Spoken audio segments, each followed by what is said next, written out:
Fala galera, pra quem não me conhece, eu sou o Matheus Miller e estamos começando mais um vídeo aqui no canal. E hoje é mais um episódio do Cine Pipoca e vamos falar aqui sobre Eternos, né gente? Pra quem assistiu o vídeo anterior, que a gente fala sem spoilers dos Eternos, nesse vídeo a gente vai se aprofundar muito mais. O roteiro que eu montei pra esse vídeo contém no mínimo 7 páginas, então é bem longo. Então senta que tem muita história pra contar pra vocês sobre os Eternos, em minha opinião, e tudo que aconteceu no filme bem explicadinho pra vocês, tá? Então presta bem atenção, que a partir de agora vai ter bastante informação para vocês. Roda a vinheta!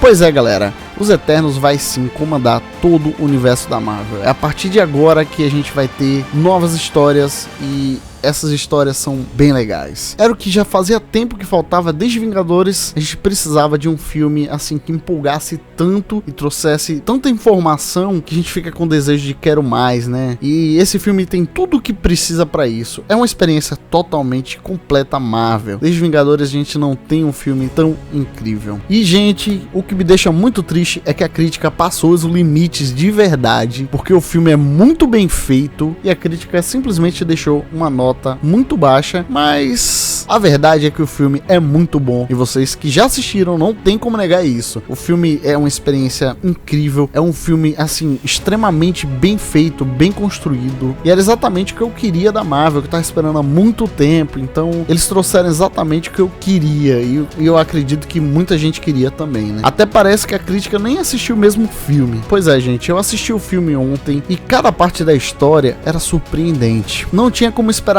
o que iria acontecer mais pra frente do filme, porque a gente imaginava uma coisa e acontecia outra. Tá aí o Ikaris que simplesmente assassinou a Jaque, jogando ela pros deviantes. Eu jamais esperaria um Eterno traindo o outro. O Gigamesh mesmo, que acabou sendo morto pelo líder dos deviantes, que por sinal essa cena foi de partir o coração, porque já estava se apegando um pouco ao personagem e do nada ele simplesmente morreu. Eu não esperava isso jamais, até porque quando a gente fala de heróis, a gente imagina que eles sempre vão ganhar. E esse filme trouxe uma experiência totalmente contrária a isso. E não é falando que os heróis não ganham, mas sim de tudo que a gente espera do filme ao longo que a gente vai assistindo, simplesmente não é nada do que realmente vai acontecer. E é uma surpresa a cada segundo. Por isso é um filme que você tem que prestar bastante atenção. E claro, não podia deixar de citar, parecia que o Ikaris ia matar todo mundo até o final do filme. Tipo, quando chegar no final do filme a gente já pensa, pô, acabou tudo, o Ikaris vai matar o mundo inteiro, porque o jeito que ele tava empenhado ali, parecia que ele simplesmente ia acabar com todo mundo, né? Mas que bom que não foi como eu imaginava. Simplesmente tudo se reverteu, foi uma loucura muito grande até a gente destrinchar a história do filme inteiro pra entender no final, né? Pra quem esperava um filme besta, Os Eternos entrega totalmente o contrário. É um filme bem adulto, complexo, que temos que ter atenção a cada detalhe, porque senão a gente vai acabar não entendendo nada. Então assim, é um filme que foi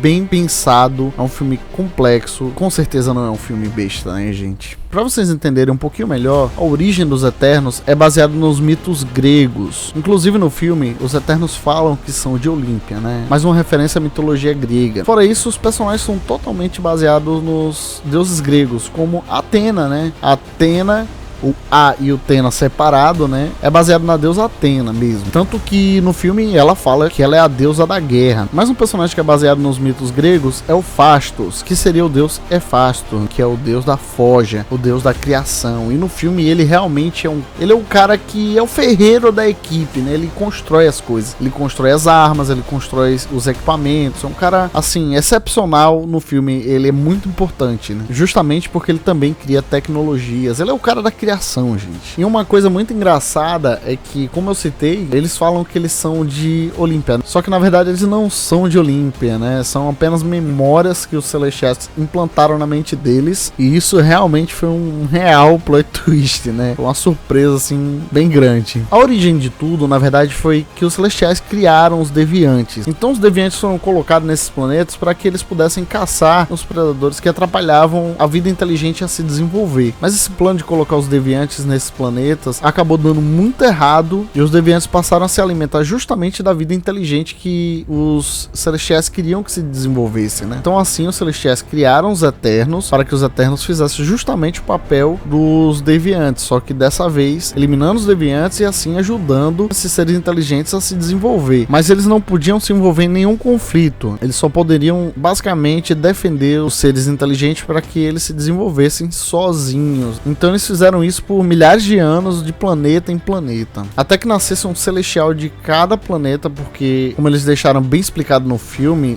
colocaram um celestial em cada planeta e o celestial vai se alimentando da vida inteligente. Quando ele emerge e a população chega num número muito grandioso, ele emerge absorvendo toda a inteligência consciente e aí sim ele emerge e destrói cada planeta. Eles foram fazendo isso de planeta em planeta por muito tempo. Tá, Matheus, mas e o Thanos? Por que a gente não viu nenhum celestial, nenhum eterno, nenhum deviante durante o Thanos? Porque o Thanos basicamente estalou o dedo e eliminou metade da população no universo. Isso não atrapalhou o plano dos celestiais? É até interessante falar sobre isso, porque no próprio Vingadores ele cita que ele é o único que entende o motivo pelo qual ele estava fazendo aquilo. Esse universo é finito, os recursos são finitos. Se a vida ficar sem controle, a vida deixará de existir. Necessita de correção. Você não sabe isso! Eu sou o único que sabe isso. Então será que justamente por isso o Thanos eliminou metade da população? O Thanos sabia de tudo? São perguntas que no filme não deixou muito explicado, né? Eles citaram sim o Thanos, mas apenas para explicar que eles não se envolveram porque eles não poderiam se envolver em nenhum conflito do planeta. Mas fica esse questionamento que eu acho que a gente vai ver em outros filmes dos Eternos, mas pensando por esse lado, a gente chega a pensar que o Thanos não era tão mal, né? Se realmente for levar em consideração que ele sabia de tudo e ele estava fazendo isso para salvar os planetas, evitar que justamente os Celestiais destruíssem os planetas. Mas e aí, o Icarus, a Jaque, o Gilgamesh, eles morreram, mas e aí, eles vão voltar para os Eternos? Também é uma pergunta que vocês devem estar fazendo. E sim, galera, a resposta é sim, eles podem sim voltar a qualquer momento. A qualquer momento que o Arishem quiser criar eles de novo, ele pode criar e até trazer a consciência deles. Ele pode sim a qualquer momento fazer isso. Então sim, a gente pode sim esperar que esses personagens voltem. Até espero, né, porque alguns deles são bem icônicos e eu queria muito ver eles mais nos Eternos, até porque a gente só viu no primeiro filme e fica aquele gostinho de quero mais. Mas sim, a resposta é sim, eles podem sim voltar, né. Mas citando um pouquinho o Arishem, que é um celestial, e a gente vai ver muitos celestiais ainda, tá, mas o Arishem foi o principal celestial apresentado nesse filme. Ele, assim, é colocado como se ele fosse realmente um deus, um negócio bem divino, sabe? A gente vê até algumas referências bíblicas voltadas pro Arishem, né? A forma como ele aparece, o jeito que é colocado ele como realmente um pilar, um deus. Mas assim, o importante é que o filme colocou bem explicado que os celestiais são a primeira entidade fundamentais para a vida no universo, tá, galera? E foi bem explicado isso. Mas mesmo assim, fica aquela dúvida de quem criou os celestiais, né? Enfim, fica aquela dúvida que não foi bem explicada, mas que eu acredito que a gente vai ver em próximos filmes. Afinal, no final do filme, a Cécia, o Kingo e o Fasto simplesmente foram levados pelo Arishem. E ele disse que não ia punir eles, mas mesmo assim levou. Então, esperem que os próximos filmes vão ser sim voltados aos celestiais ainda, tá? Tem muita história pra contar, tem muitos celestiais ainda pra aparecer, porque não só tem o Arishem, tem muitos outros. É um tema assim muito grandioso ainda pra se falar, porque esse filme foi mais assim introdutivo, né? Os próximos já vão dar andamento realmente na história. No final do filme a gente vê a Athena, o Druig e a Makari indo para o espaço em busca de outros Eternos. E eles acabam encontrando o Eros, que é o irmão do Thanos, que justamente é interpretado pelo Harry Styles.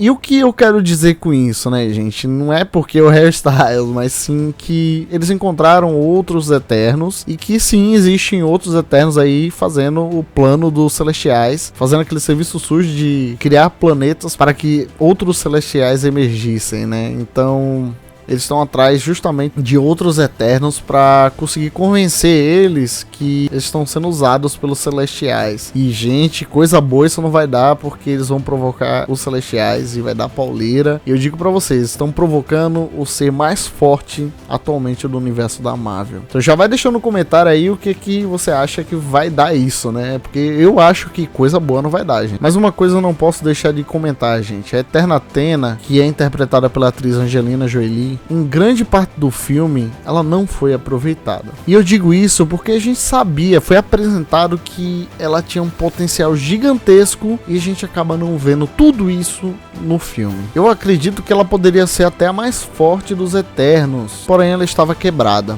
Durante o filme inteiro é uma luta interna muito grande da personagem com a mente dela, pois as memórias dela estavam bem embaraçadas por conta de algumas memórias passadas. Afinal, ela viveu milhares de anos e tanta informação acabou deixando ela maluca, mesmo que os Celestiais apagassem as memórias deles em cada missão, com exceção, obviamente, de alguns escolhidos, como exemplo a própria Jaque, né, que justamente era a líder deles. Mas Athena tem a sua mente meio bagunçada por conta disso. Mesmo que ela tenha sido apagada a memória, ficou uma bagunça. Ela acabava não participando muito das lutas, ela acabava estando sempre bem afastada. Tanto que o Gilgamesh acaba tendo que passar boa parte do filme cuidando dela, afastado, em outro lugar, totalmente isolado do mundo. Ele simplesmente dedicou anos da vida dele para cuidar da Athena, né? E justamente por isso, quando ele morre, é uma pontada no coração, porque ele dedicou todo aquele tempo com ela e depois não pôde aproveitar tanto. A gente não teve muito desse personagem e também não teve muito da Athena por conta desse problema que ela tinha na própria cabeça dela. Mas é um assunto que aparentemente no final do filme foi resolvido e ela até cita que agora ela lembrava de tudo, mas eu acredito que a gente vai ver mais dessa personagem em outro filme dos Eternos. E assim, eu tô muito ansioso para ver o potencial dessa personagem ainda no universo da Marvel. Mas por mais que isso me decepcionou, tem outro lado do personagem que, mesmo com esses defeitos, igualmente nos outros Eternos, e cada um deles tem isso, eles são únicos. A história deles é muito bem construída. E é uma coisa assim que é muito interessante no filme, que é abordado a história de cada um, e cada um tem sua trajetória, seus sentimentos, seus jeitos, seu modo de pensar, tanto que o filme é todo essa luta do que é certo e errado, só que na mente de cada personagem, né? Então a gente não vê vilão real. Todos eles estão certos dentro do ponto de vista deles. Então é muito interessante esse filme. Eu acho que a gente abordou muito aqui. Ainda temos que conversar um pouco mais sim sobre Eternos, mas em outro vídeo, falando um pouquinho mais sobre as cenas pós-créditos, o que a gente já comentou aqui. Acho que ficou bem detalhado do que a gente espera dos próximos filmes dos Eternos, quem são os Eternos, um pouquinho de cada personagem. E assim, gente, pra quem não assistiu, corre, porque vocês estão perdendo um filme incrível. A crítica tentou derrubar esse filme, mas não conseguiu. Eles estavam totalmente errados. É um filme muito bom. A gente poderia passar muito tempo falando sobre ele aqui, porque é muita história, é muito complexo tudo. Foi tudo muito bem construído. E até esqueci de citar, o personagem Kingo foi muito importante também. Ele é basicamente um alívio cômico pro filme e que ele caiu muito bem, porque não são piadas bestas, são umas piadas legais, assim, nada forçado, nada exagerado, né? Então, assim, o filme tem tudo. E eu fiquei muito feliz a ver o caminho que a Marvel tá seguindo a partir daí, né? Bom, a gente vai ficando por aqui. Espero que vocês tenham gostado dessa análise, algumas coisas que a gente viajou aqui e pensou. Lembre de deixar um comentário aí e até indicar que análise vocês estão esperando que eu traga aqui. E é isso, gente. Deixa aquele comentário, like, se inscreve no canal. Vou ficando por aqui. Valeu, falou, fui. É nóis.